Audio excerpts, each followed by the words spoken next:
Je suis allé chercher ma fille de 3 ans chez ma belle-mère, après qu'elle a proposé de la garder pour la journée. Mais quand je suis arrivé, sa poupée préférée gisait, brisée et tachée de sang, sur le perron. J'ai crié son nom, mais je n'ai rien entendu en retour.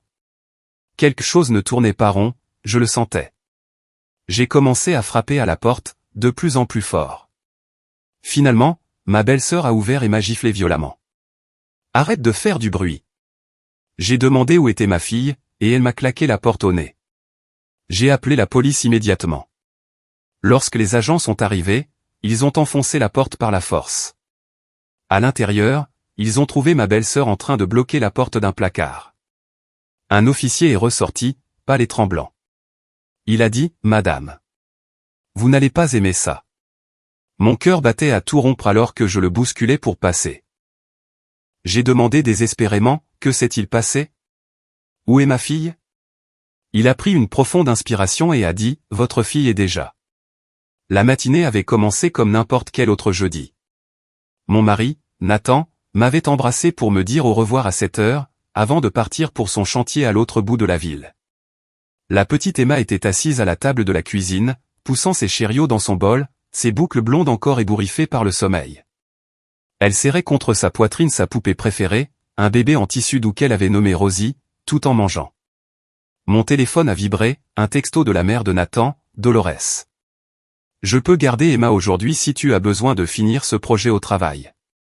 Dépose-la quand tu veux. » Un sentiment de soulagement m'a envahi. Le dossier Henderson nécessitait toute mon attention, et la crèche avait appelé la veille pour dire qu'elle serait fermée pour des réparations d'urgence. Dolores vivait à 20 minutes de là, dans la partie ancienne de la ville, dans la maison où Nathan avait grandi. Elle avait toujours été gentille avec moi, bien que sa fille, Tabitha, ne cachât pas sa désapprobation de notre mariage. Tabitha aurait voulu que Nathan épouse quelqu'un de leur église, quelqu'un qui partageait leurs opinions religieuses strictes. Au lieu de cela, il m'avait choisi, moi, une graphiste qui travaillait trop et n'assistait pas à leurs offices du dimanche. Elle me parlait à peine lors des réunions de famille, répondant à mes tentatives de conversation par des sourires crispés et des réponses monosyllabiques.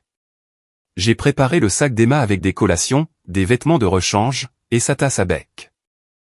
Elle babillait, disant qu'elle voulait voir le jardin de grand-mère, ainsi que le gros chat orange qui vivait à côté. L'innocence de ma fille rendait tout simple et sûr. La circulation était lente dans le centre-ville. J'ai déposé Emma chez Dolores vers 8h30. La vieille dame nous a accueillis à la porte, portant un tablier fleuri, de la farine saupoudrant ses mains. Elle avait fait de la pâtisserie, et l'odeur des roulés à la cannelle emplissait l'entrée. Nous allons passer une journée merveilleuse, a promis Dolores en prenant la main d'Emma.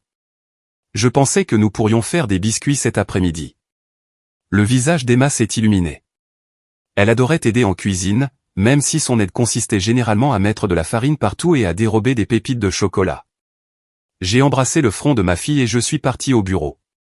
Le travail a accaparé mon attention pendant des heures. La présentation Henderson a nécessité 3 révisions, chacune scrutée par mon patron perfectionniste.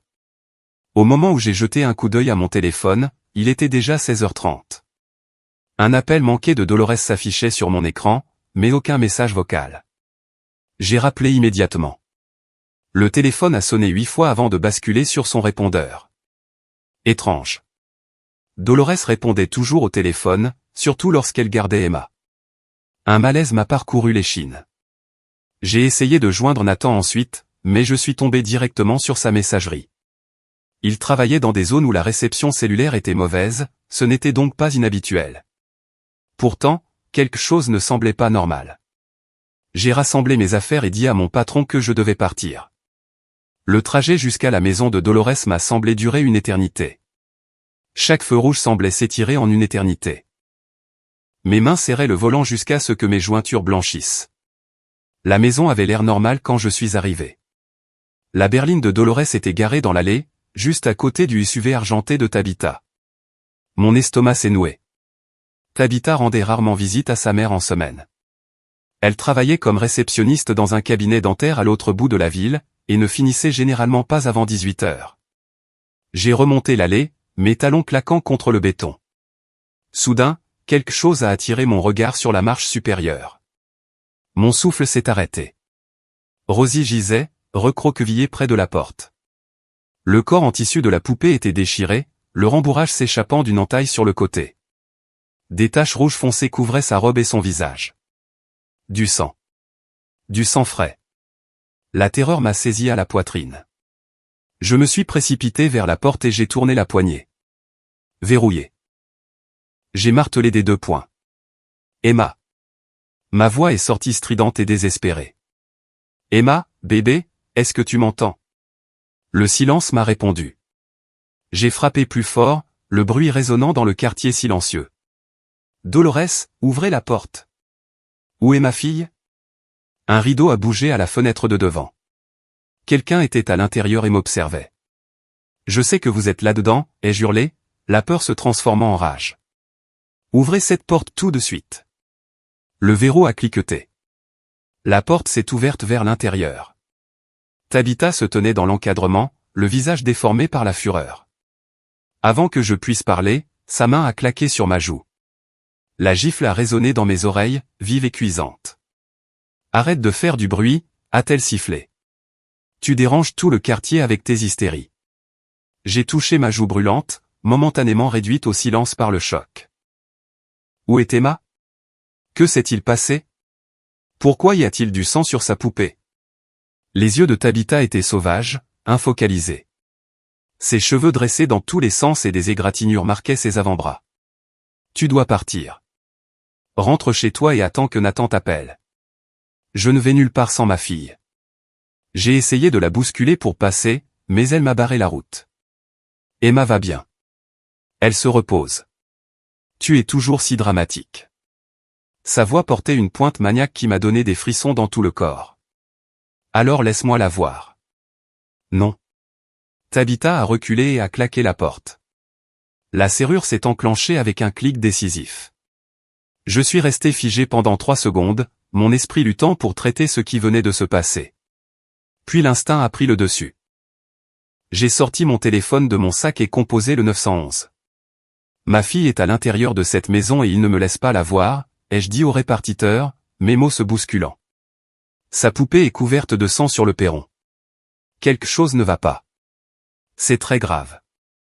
S'il vous plaît, envoyez quelqu'un immédiatement. La répartitrice m'a gardé en ligne, posant des questions auxquelles je pouvais à peine répondre. Quelle était l'adresse? Quel âge avait ma fille? Qui était à l'intérieur? Est-ce que quelqu'un m'avait menacé?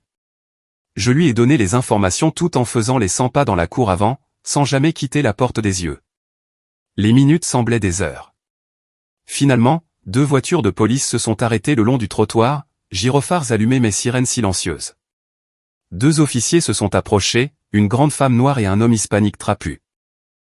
J'ai tout expliqué dans un flot confus, l'arrangement pour la garde, la poupée ensanglantée, le comportement bizarre de Tabitha, la porte verrouillée. L'officier féminin a frappé fermement. Police, ouvrez la porte, s'il vous plaît. Aucune réponse. Elle a frappé à nouveau, plus fort. C'est l'officier Davis de la police. Ouvrez la porte maintenant ou nous serons forcés d'entrer. Toujours rien. L'officier Davis a fait signe à son partenaire.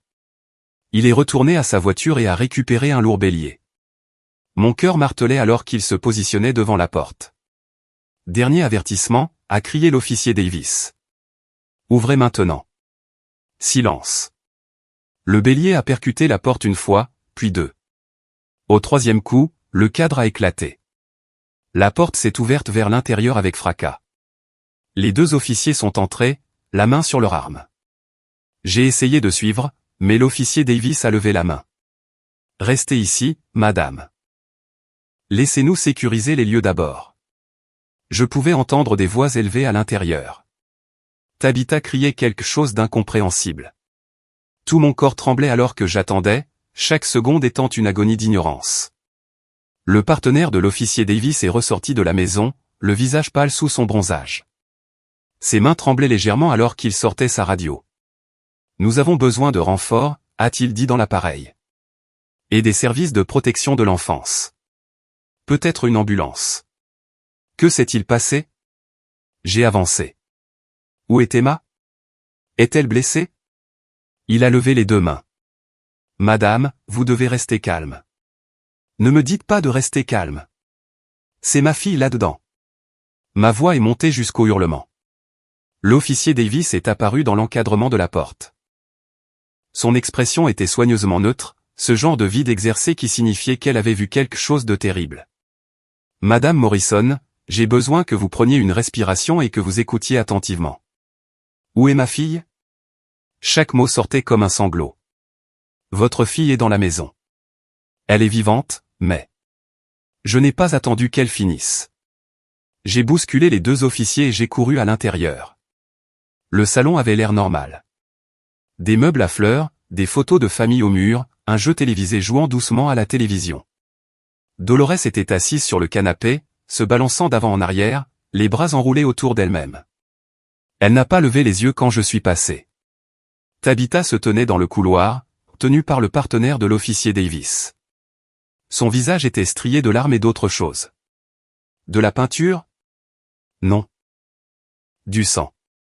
Elle ne voulait pas arrêter de pleurer, a dit Tabitha à personne en particulier. Les pleurs continuaient encore et encore. Je lui ai dit de se taire. Les gentilles filles sont censées être silencieuses. La glace a inondé mes veines. J'ai suivi la direction du regard vague de Tabitha vers une porte fermée au bout du couloir. Un placard. J'ai couru. L'officier Davis m'a appelé, mais je tournais déjà la poignée, tirant déjà la porte pour l'ouvrir. Emma était assise sur le sol du placard sombre, entourée de manteaux d'hiver et de vieilles chaussures. Son visage était strié de larmes et de saleté. Un bleu assombrissait sa pommette gauche. Ses bras étaient couverts de ce qui ressemblait à du feutre. Non, pas du feutre.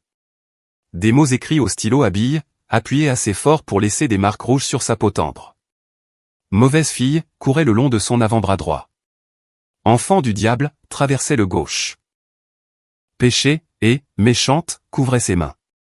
Mais elle respirait, elle bougeait, elle était vivante. Maman? Sa voix était minuscule, brisée. Je me suis effondré à genoux et je l'ai tirée dans mes bras. Elle s'est accrochée à moi, son petit corps secoué de sanglots. Je l'ai vérifié rapidement pour voir s'il y avait des blessures au-delà du bleu et des marques de stylo. Ses vêtements étaient humides, elle s'était fait dessus probablement il y a des heures mais elle était entière, elle respirait, elle était en sécurité maintenant. L'officier Davis s'est agenouillé près de nous. Nous devons la faire examiner à l'hôpital. Une ambulance est en route. Je ne pouvais pas former de mots. Tout ce que je pouvais faire, c'était tenir Emma et la bercer comme je l'avais fait quand elle était nouveau-née, lui promettant sans parole que plus rien ne lui ferait jamais de mal. Les heures suivantes se sont fondues dans un cauchemar de murs blancs et de lumière fluorescente. Les médecins ont examiné Emma pendant que je restais à proximité, refusant de la quitter des yeux. Ils ont documenté chaque marque, chaque bleu, chaque blessure. Les marques de stylo s'effaceraient, m'ont-ils assuré. Le bleu était superficiel. Pas d'os brisé, pas de blessures internes. Mais les dommages psychologiques? Cela prendrait du temps à évaluer. Nathan est arrivé à l'hôpital vers minuit, ses vêtements de travail encore poussiéreux du chantier. Il avait été injoignable toute la journée, travaillant dans un sous-sol sans service cellulaire. Son visage s'est effondré quand il a vu Emma dormir dans le lit d'hôpital, la perfusion dans sa petite main, le bleu sombre contre sa peau pâle. Que s'est-il passé, a-t-il chuchoté. Je lui ai tout raconté. À chaque phrase, son expression devenait plus dure, plus lointaine. C'était Nathan, mais aussi quelqu'un que je n'avais jamais vu auparavant, un homme capable de violence. Où sont-elles maintenant? Sa voix était plate. Au poste de police. Toutes les deux. Il a marché jusqu'au chevet d'Emma et a doucement touché ses cheveux. J'aurais dû savoir. Tabitha va de plus en plus mal depuis des années. Maman n'arrêtait pas de trouver des excuses, disant qu'elle était juste stressée par le travail, par son divorce. J'aurais dû protéger Emma d'elle. Nous aurions dû tous les deux, ai-je dit doucement. L'enquête s'est déroulée au cours de la semaine suivante. Tabitha avait des antécédents de troubles mentaux, que Dolores avait cachés à la famille. Elle avait été hospitalisée 2 fois dans sa vingtaine pour des épisodes psychotiques déclenchés par des délires religieux. Après son divorce il y a 3 ans, elle avait arrêté de prendre ses médicaments, convaincue que la prière seule la guérirait. Quand Emma avait commencé à pleurer cet après-midi-là, un caprice normal de 3 ans parce qu'elle n'avait pas eu un deuxième biscuit, quelque chose en Tabitha avait craqué. Elle avait attrapé Emma et l'avait enfermée dans le placard, déclarant que le diable était dans l'enfant et devait être chassé. Elle avait écrit des références bibliques sur les bras d'Emma avec un stylo, appuyant si fort qu'elle avait fait couler le sang par endroits. Dolores avait essayé d'intervenir. Le sang sur Rosie provenait de Tabitha griffant le visage de sa mère, lorsque Dolores avait tenté d'ouvrir la porte du placard. Dans la lutte, la poupée avait été déchirée et tachée. Dolores s'était alors enfermée dans la salle de bain, trop effrayée et confuse pour appeler à l'aide. Tabitha a été inculpée de maltraitance d'enfants, de séquestration et d'agression. L'accusation a réclamé la peine maximale. Son avocat commis d'office a essayé de plaider la capacité diminuée due à la maladie mentale, mais les preuves étaient accablantes. Le procès a eu lieu 4 mois plus tard. J'ai témoigné de la découverte de la poupée ensanglantée, de la gifle de Tabitha et de son refus de me laisser voir ma fille, de l'horreur d'ouvrir cette porte de placard. Nathan a témoigné de la maladie mentale non traitée de sa sœur et du comportement permissif de sa mère. Emma, heureusement, était trop jeune pour témoigner. Un psychologue pour enfants l'a interrogée en vidéo, et cet enregistrement a été montré au jury. Même le personnel du tribunal, pourtant endurci, a pleuré en regardant ma fille expliquer comment, tante Tabi a dit que des mots méchants vivaient dans ma peau, et que, la chambre noire faisait peur et je ne pouvais pas trouver maman. Le jury a délibéré pendant moins de 3 heures. Coupable sur tous les chefs d'accusation. Le juge a condamné Tabitha à 8 ans de prison. Dolores sanglotait dans la galerie, mais Nathan restait assis, le visage de marbre à côté de moi, me tenant la main si fort que mes doigts s'engourdissaient. Après la condamnation, Nathan et moi avons convenu que nous en avions fini avec sa famille. Dolores appelait à plusieurs reprises, suppliant de voir Emma, jurant qu'elle n'avait aucune idée de la gravité de la maladie de Tabitha. Mais son ignorance avait failli coûter la vie à notre fille. Nous ne pouvions pas prendre le risque. Nous avons déménagé à l'autre bout de la ville, dans une nouvelle maison avec un système de sécurité et une cour entourée d'une haute clôture. Emma a commencé une thérapie 2 fois par semaine avec un psychologue pour enfants spécialisé dans les traumatismes. Elle a fait des cauchemars pendant des mois, se réveillant en hurlant à propos du placard sombre et des « mots qui font mal » sur sa peau. Lentement, douloureusement, nous avons reconstruit nos vies. Emma a eu 4 ans, puis 5. Les cicatrices physiques se sont complètement effacées. Les cicatrices émotionnelles ont pris plus de temps, mais son thérapeute a dit qu'elle était résiliente. Les enfants l'étaient souvent, avec le soutien et la sécurité appropriés. J'ai changé de travail, trouvant un poste qui me permettait de travailler à domicile 3 jours par semaine.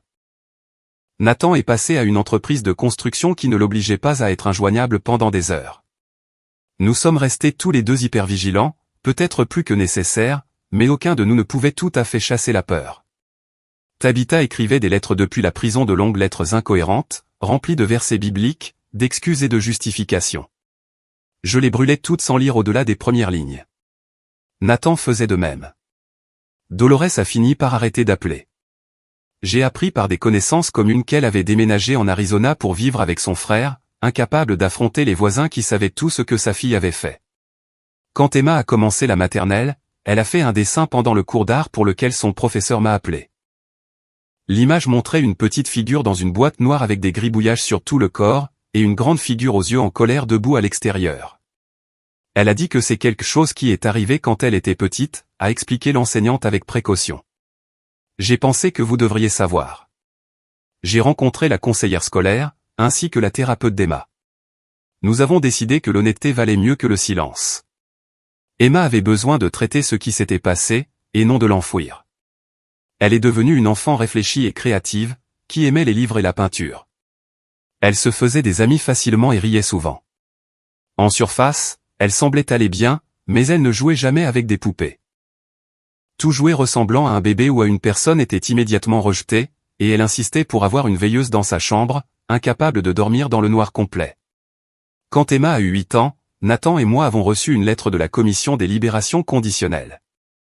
Tabitha était éligible pour une libération anticipée en raison de sa bonne conduite et de sa participation à des programmes de traitement de la santé mentale. Nous étions invités à soumettre une déclaration de la victime. J'ai fixé la lettre pendant un long moment avant de la montrer à Nathan. Il l'a lue une fois, puis l'a pliée soigneusement et l'a posée sur la table de la cuisine. « Qu'est-ce que tu veux faire ?» a-t-il demandé. « Je veux m'assurer qu'elle reste exactement là où elle est. » Nous avons rédigé la déclaration ensemble, documentant chaque cauchemar, chaque séance de thérapie, chaque moment de peur et de guérison au cours des 5 dernières années. Nous avons joint les dossiers de thérapie d'Emma et des photos de ses blessures de ce jour-là. Nous avons décrit en détail ce que l'on ressent en trouvant son enfant enfermé dans un placard, couvert de mots destinés à l'humilier et à le blesser. La commission des libérations conditionnelles a refusé la libération anticipée de Tabitha. Elle purgerait sa peine complète. Emma ne savait rien de l'audience de libération conditionnelle. Elle avait 8 ans et s'inquiétait des tests d'orthographe de CE2, et de savoir si elle obtiendrait le rôle principal dans la pièce de l'école. Nous voulions que cela reste ainsi le plus longtemps possible. Pour le 9e anniversaire d'Emma, nous avons organisé une fête dans notre jardin avec ses amis de l'école. Elle portait une robe violette et une couronne faite de fleurs. Elle a ri, joué à des jeux et mangé trop de gâteaux. Elle avait l'air heureuse et épanouie. Ce soir-là, après le départ des invités et alors qu'Emma dormait, Nathan et moi nous sommes assis sous le porche arrière pour regarder les étoiles. « Tu crois qu'elle s'en souviendra ?» a-t-il demandé doucement. « Quand elle sera plus grande ?»« Probablement, ai-je admis. La thérapie aide, mais le traumatisme ne disparaît pas simplement. Je suis désolé. » Il s'était excusé 1000 fois, comme si les actions de sa sœur étaient d'une certaine manière de sa faute. « Je sais. » Nous sommes restés assis en silence, nous tenant la main dans l'obscurité. Quelque part dans une prison à 300 km de là, Tabitha purgeait sa peine.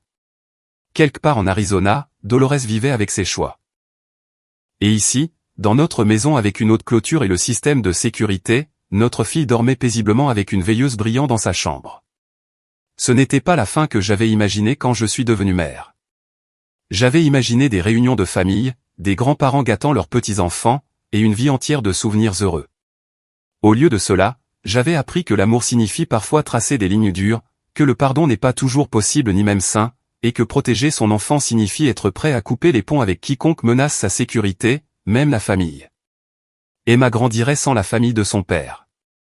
Elle aurait des questions un jour sur pourquoi nous ne visitions jamais grand-mère Dolores, ou pourquoi tante Tabitha n'était jamais mentionnée.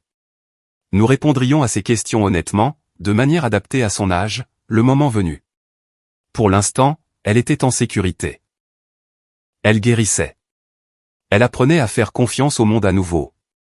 Et nous apprenions à nous pardonner de ne pas avoir vu le danger plus tôt, d'avoir fait confiance à la famille alors que nous aurions dû être plus prudents, pour toutes les petites décisions qui avaient mené à ce jour terrible. Le voyage n'était pas terminé.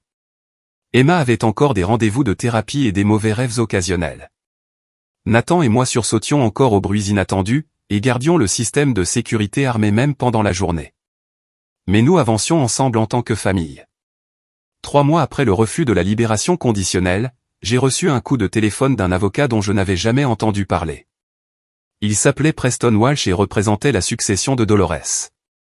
Succession, ai-je répété, confuse. Est-ce qu'elle est? Madame Morrison, je vous appelle pour vous informer que Dolores Hammond est décédée il y a 2 semaines. Crise cardiaque.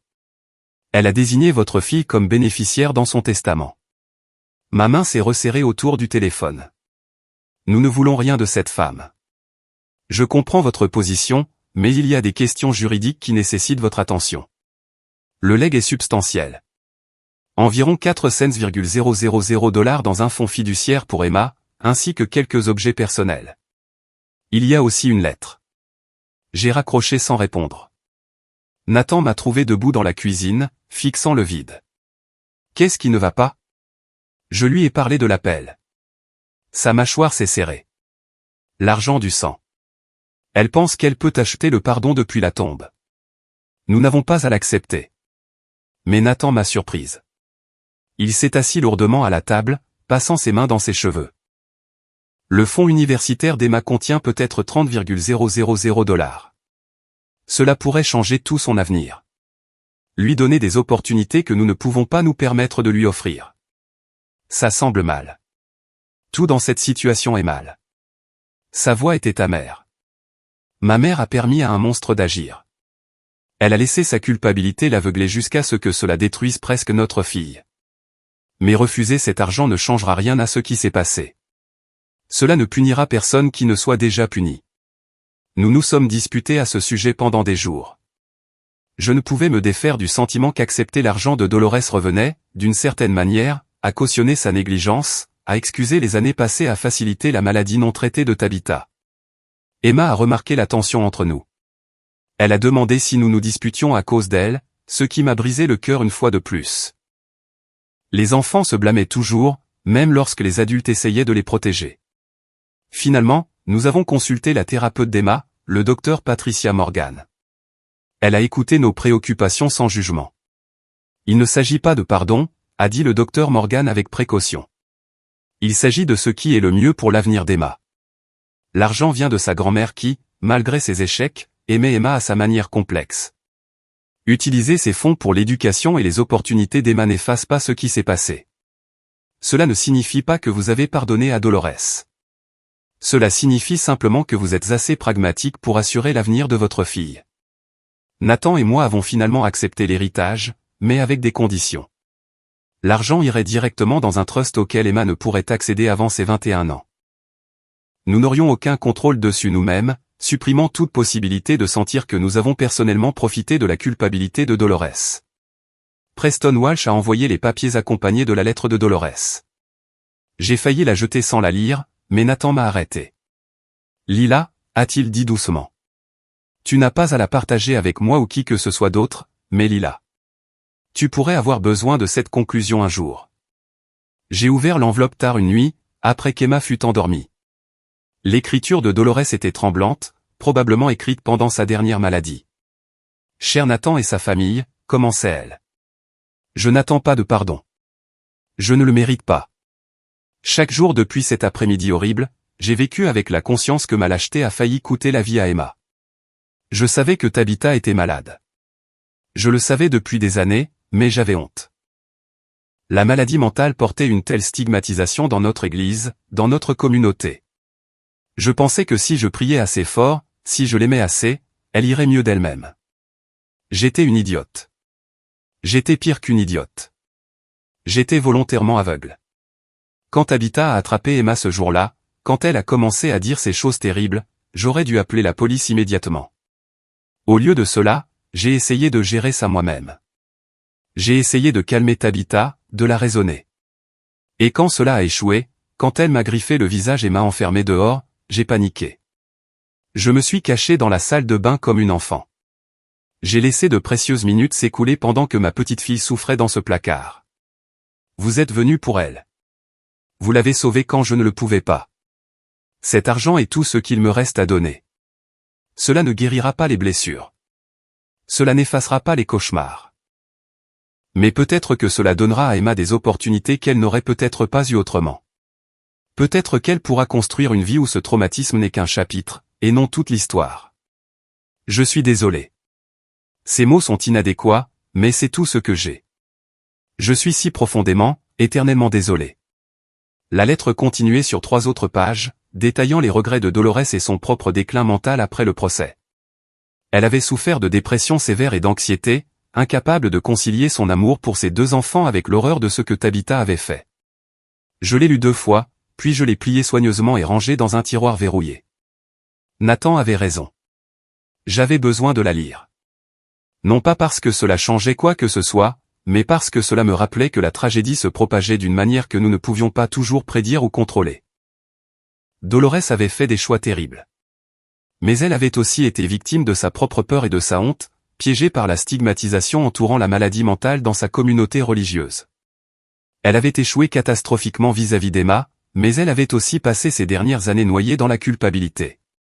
Cela ne rendait pas ce qui s'était passé acceptable, mais cela le rendait un peu plus compréhensible. Le trust a été établi à la fin de l'année. Emma n'en savait rien. Elle était trop jeune pour comprendre les complexités de l'héritage et de la trahison familiale. Elle savait seulement que grand-mère Dolores était morte et que nous n'allions pas aux funérailles. Est-ce que grand-mère m'aimait, a demandé Emma un soir au coucher. J'ai choisi mes mots avec soin. Oui. Mais parfois, l'amour ne suffit pas. Parfois, les adultes font des erreurs qui blessent les gens qu'ils aiment. Comme tante Tabby? Nous avions raconté à Emma une version simplifiée des événements. Tante Tabitha avait été très malade dans sa tête, et avait blessé Emma à cause de cette maladie. Emma a accepté cette explication avec la logique simple d'un enfant. De mauvaises choses arrivaient. Les gens malades faisaient parfois des choses effrayantes. Ce n'était pas sa faute. Oui, comme ça. Est-ce que je reverrai tante Tabby? Non, ma chérie. Elle va rester là où les docteurs peuvent l'aider pendant très longtemps. Emma a semblé satisfaite de cette réponse. Elle s'est blottie plus profondément dans ses couvertures, sa veilleuse projetant des ombres amicales sur les murs. Des mois ont passé. La vie s'est installée dans une nouvelle normalité. Les cauchemars d'Emma ont diminué, passant de plusieurs fois par semaine à peut-être une fois par mois. Elle s'est fait des amis à l'école, en particulier une fille nommée Megan qui vivait 3 maisons plus loin. Les deux étaient inséparables, faisant du vélo et construisant des jeux élaborés impliquant des dragons et des chevaliers. Nathan s'est jeté dans le travail, acceptant des projets supplémentaires et faisant des heures plus longues. J'ai reconnu que c'était sa façon de faire face. Rester occupé signifiait moins de temps pour s'attarder sur les « et si » et les « j'aurais dû ». Je m'inquiétais pour lui, pour la colère qu'il portait toujours comme une pierre dans sa poitrine. Nous avons essayé le conseil conjugal pendant quelques mois. Le thérapeute nous a aidés à mieux communiquer sur nos traumatismes persistants et notre peur. Nathan a admis qu'il se sentait coupable de ne pas avoir reconnu l'état mental dégradé de sa sœur. J'ai admis que je me sentais en colère contre lui pour avoir amené sa famille dans nos vies, même si je savais intellectuellement que ce n'était pas juste. Vous devez tous les deux vous pardonner, a dit le thérapeute lors de notre 8e séance. Vous avez pris des décisions raisonnables basées sur les informations que vous aviez. Dolores se présentait comme une grand-mère attentionnée. Les épisodes précédents de Tabitha s'étaient produits des années avant même que vous ne rencontriez Nathan. Vous ne pouviez pas savoir. Mais savoir quelque chose intellectuellement, et le ressentir émotionnellement, étaient deux choses bien différentes. Emma a eu 10 ans. 2 chiffres, a-t-elle annoncé fièrement, tournoyant dans sa robe d'anniversaire. Elle avait invité 15 amis pour une fête dans un parc de trampoline local. Nathan et moi l'avons regardé sauter et rire avec ses amis. Et pendant un moment, tout semblait normal. Presque normal. Elle va s'en sortir, a dit Nathan, plus pour lui-même que pour moi. Regarde-la. Elle s'épanouit. Il avait raison. Emma s'épanouissait. Elle a rejoint la chorale de l'école et s'est découvert un talent pour le chant. Ses notes étaient excellentes. Ses amitiés étaient saines. La plupart des nuits, elle dormait paisiblement. Le traumatisme ne l'avait pas détruite. C'était devenu une partie de son histoire, mais pas la partie déterminante. Une semaine après le 10e anniversaire d'Emma, j'ai reçu un autre appel inattendu. Celui-ci venait du département des corrections. Tabitha avait été hospitalisée après une tentative de suicide. Mon premier instinct a été le soulagement qu'elle ait échoué. Mon deuxième instinct a été la honte de ressentir ce soulagement. Nous sommes tenus d'informer les familles des victimes, a expliqué l'agent correctionnel. Elle est dans un état stable et sous observation psychiatrique. Cela n'affectera pas sa date de libération. Je l'ai remercié pour l'information et j'ai raccroché. Je ne l'ai pas dit à Nathan. Il en avait assez à porter sans ajouter les luttes continues de Tabitha à son fardeau. Mais l'appel m'a hanté. Malgré tout, Tabitha était la sœur de Nathan. C'était un être humain souffrant d'une maladie qu'elle n'avait pas demandée. La version d'elle qui avait blessé Emma était animée par la psychose et le délire religieux, pas par une méchanceté calculée. Cela n'excusait pas ce qu'elle avait fait, mais cela compliquait ma haine, rendant plus difficile le maintien des lignes claires entre victimes et méchants. Je me suis retrouvé à faire des recherches sur les maladies mentales graves tard le soir, quand je ne pouvais pas dormir. J'ai lu sur les crises psychotiques, sur la façon dont les délires religieux se manifestaient souvent chez les personnes atteintes de certaines conditions psychiatriques, sur l'échec du système de santé mentale à traiter et soutenir adéquatement des personnes comme Tabitha. Plus j'apprenais, plus je devenais en colère contre Dolores. Pas pour ce qui s'était passé ce jour-là, mais pour tous les jours d'avant. Toutes les fois où elle avait couvert Tabitha, trouvé des excuses, caché la maladie de sa fille à la famille par honte et peur du jugement. Si Tabitha avait reçu un traitement approprié, si elle avait pris les bons médicaments, s'il y avait eu des systèmes en place pour surveiller son observance, Emma n'aurait peut-être jamais été blessée. Mais il ne servait à rien de se noyer dans ces hypothèses. Elle ne menait nulle part, sauf plus profondément dans la colère et le regret. Emma est rentrée de l'école un après-midi avec une autorisation de sortie pour une visite au musée des sciences locales. Nathan et moi nous étions tous deux portés volontaires pour accompagner, aucun de nous n'étant à l'aise avec le fait qu'Emma soit dans des environnements inconnus sans la présence de l'un de nous. Je peux y aller toute seule, a protesté Emma. Je ne suis plus un bébé. Elle avait raison. À 10 ans, elle était de plus en plus indépendante, repoussant nos instincts protecteurs. Le thérapeute nous avait mis en garde à ce sujet, surprotéger Emma pourrait en fait nuire à son rétablissement, en lui apprenant que le monde était dangereux et qu'elle ne pouvait pas faire confiance à son propre jugement. Tu as tout à fait raison, ai-je dit en signant l'autorisation. Tu peux y aller avec ta classe. Nathan avait l'air de vouloir discuter, mais il a retenu sa langue. Plus tard ce soir-là, il m'a pris à part. Sommes-nous sûrs de ça? Non, mais le docteur Morgan dit que nous devons la laisser avoir des expériences normales. Le musée est sûr. Ses professeurs seront là. Nous ne pouvons pas la garder dans une bulle pour toujours. Le jour de la sortie scolaire, je suis allé travailler mais je n'ai rien accompli. Je vérifiais mon téléphone toutes les 10 minutes, attendant un appel disant que quelque chose avait mal tourné. Quand Emma est rentrée cet après-midi-là, bavardant avec excitation à propos du spectacle du planétarium et de l'exposition sur les dinosaures, le soulagement m'a fait flancher les genoux. Elle allait bien. Le monde ne s'était pas écroulé. Peut-être que nous pouvions vraiment aller de l'avant. Ce printemps-là, la cousine de Nathan nous a contactés via Facebook. Elle voulait renouer, nous présenter son nouveau bébé, reconstruire certains des liens familiaux qui avaient été rompus par le procès et ses conséquences.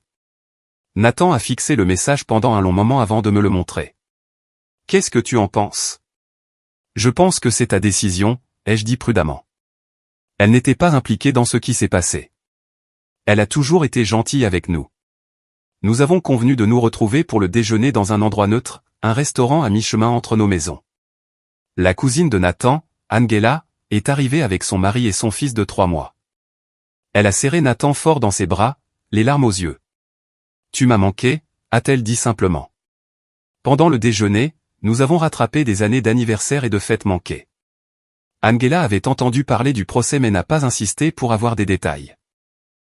Elle avait envoyé une carte quand Emma avait été hospitalisée, mais avait respecté notre besoin d'espace par la suite.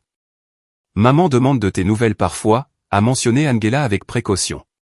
La tante de Nathan, la sœur de Dolores. Elle veut savoir s'il y a une chance de réconciliation. L'expression de Nathan s'est durcie. Non. La sécurité d'Emma passe avant tout. Toujours. Je comprends. Angela a tendu la main à travers la table et a serré la sienne. Je voulais juste que tu saches que l'invitation est ouverte si jamais tu changes d'avis, mais pas de pression, pas de jugement si tu ne le fais pas. C'était le début d'une reconstruction lente et prudente des liens avec les branches de la famille de Nathan qui n'avaient pas été entachées par les actions de Tabitha ou la complaisance de Dolores. Angela est devenue une présence régulière dans nos vies. Son fils et Emma ont développé une douce relation, Emma traitant le bébé avec une attention délicate qui me serrait le cœur. Elle aurait été une merveilleuse grande sœur. Nous avions parlé d'avoir d'autres enfants avant que tout n'arrive. Après, l'idée semblait impossible. Comment pouvions-nous amener une autre vie vulnérable dans un monde qui s'était révélé si dangereux? Mais regarder Emma avec le bébé d'Angela m'a fait reconsidérer la question. Non pas parce que nous avions besoin de remplacer ce qui avait été perdu ou de prouver que nous avions tourné la page, mais parce qu'Emma méritait la chance d'être une grande sœur si elle le voulait. Parce que notre famille méritait la chance de grandir au-delà de la tragédie. J'ai abordé le sujet timidement un soir après qu'Emma fut endormie. La réaction immédiate de Nathan a été la peur. Plus de gens à protéger, plus de façons pour que les choses tournent mal. Nous ne pouvons pas vivre toute notre vie dans la peur, ai-je dit doucement. Regarde le chemin parcouru par Emma. Regarde le chemin que nous avons parcouru. Peut-être qu'il est temps de penser à l'avenir que nous voulons, pas seulement au passé dont nous essayons de guérir. Nathan n'a pas répondu tout de suite. Il a marché jusqu'à la chambre d'Emma et s'est tenu dans l'encadrement de la porte, regardant notre fille dormir paisiblement dans son lit, avec sa veilleuse brillant doucement. « Laisse-moi y réfléchir », a-t-il finalement dit. Les semaines qui ont suivi ont été remplies de conversations calmes et de réflexions prudentes. Nous avons discuté de la logistique, de nos finances, de nos horaires de travail, de savoir si notre maison avait assez d'espace. Mais sous ces préoccupations pratiques se cachaient des questions plus profondes, avions-nous assez guéri? Pouvions-nous nous faire confiance pour garder un autre enfant en sécurité? Emma a remarqué que quelque chose était différent entre nous. Elle m'a coincé dans la cuisine un samedi matin pendant que Nathan tondait la pelouse dehors. « Est-ce que toi et papa allaient bien ?» Sa voix portait cette pointe d'inquiétude que je détestais entendre. Je me suis agenouillé à sa hauteur.